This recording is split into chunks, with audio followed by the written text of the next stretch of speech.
So uHector wanezwa isibongo sikaPeterson suke lesibongweni sakhe sangempela sikaPeter. Ingakho uPeterson wakhe uspelwa ngale yandlela Pitso. Pitso. PI stands for Pitso. Bese Peterson njalo ejele ukuphuma esikoleni ayolanda usisi wakhe uAntoinette. Besuke nosisi wakhe behambe beyikhaya.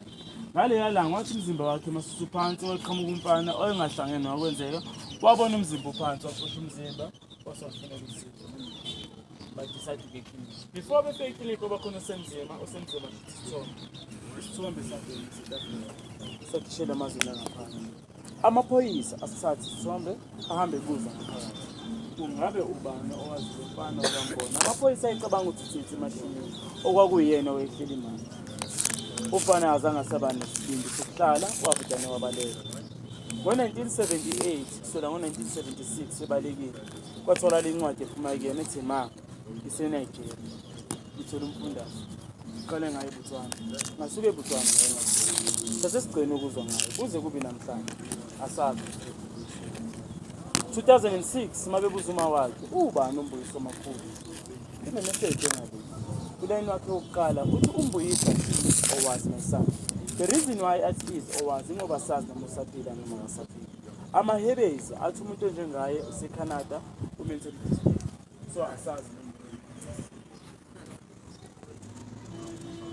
Lolu donga silubiza ngokuthi wall of the void noma wall of emptiness. Isikhala lesi siphakathi sichaza nge-missing information. For an example, ubani wabulala uHector Peterson siyazi amaphoyisa kodwa ubani. Ubude nokufishane buchaza ngeminyaka yabo ngokusuka kwabo. Amatshe achaza ngokubumbana kwabo. 1992 uDr Nelson Mandela wasuggest ukuthi asitshale izihlahla ama-wild dry olive trees as a symbol of peace. Ukuthi umuntu benginikeza igaya le-wild olive tree lo muntu uza ngoxolo. Lezi zihlahla sibiza ngokuthi ama-wild dry olive trees.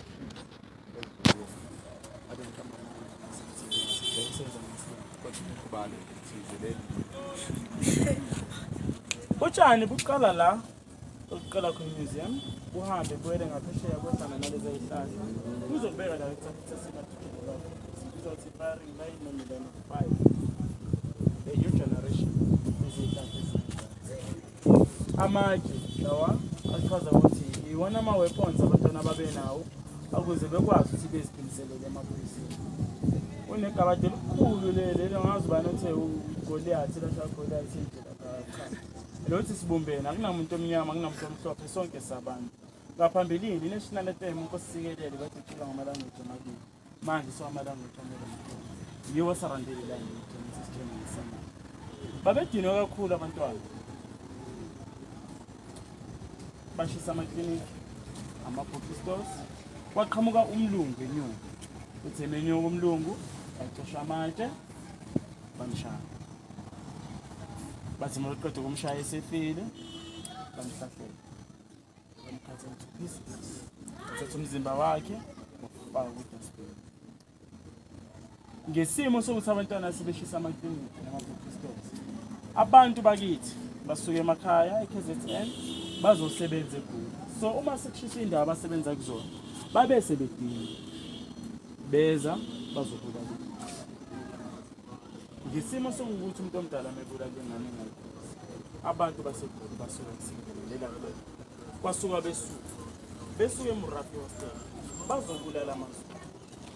So ngalelo langa bashona abantu abathu kangangokuba omunye umama wathi mina ngangisize emsebenzini kumele ngihambe